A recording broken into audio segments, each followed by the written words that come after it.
Tak, dobrý den lidi. Já bych vás chtěl jenom pozdravit.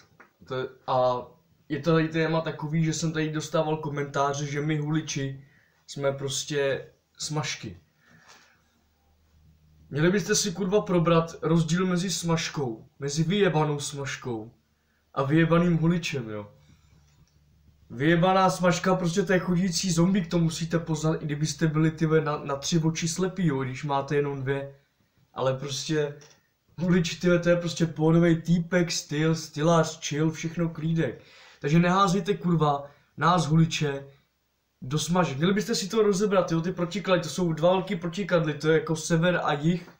Jo, prostě to sobě nejde, to se odpuzuje.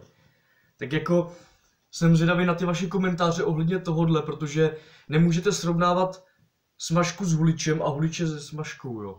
A jsem zvědavý, co mi k tomu napíšete, pokud někdo z vás tady hulí trávu, nebo si prostě občas někdy dá, tak co si o tomhle to myslí, že lidi prostě nám huličům normálním, který v životě nešáli na nějaký hnusnej prostě smach, ty vole.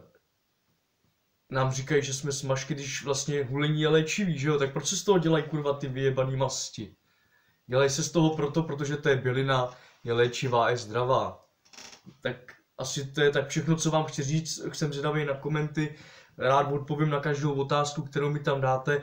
Možná někdy udělám nějaký ten live přenos, ale to až někdy díl, no. Ale fakt jsem zvědavý, co si o tom myslíte, že nám huličům nadávají do smažek, nebo jestli si myslíte, že jsme smažky, nebo tak napište, co chcete, já vám tam na to napíšu a někdy prostě udělám ten live přenos, aby jste mohli třeba dávat nějaké otázky, pokud byste měli zájem.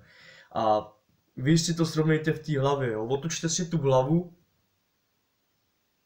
jo, a pak si zase narovnejte zpátky, aby vám to tam trošku začvachtalo a trošku se tam možná srovnal regál, jo, protože smažka, hulič, to jsem prostě nepochopil, proč mi tohleto lidi napsali, no ale dobrý, v pohodě. Tak díky za to, že jste shlídli tohle video a když tak natočím ten live potom, jo.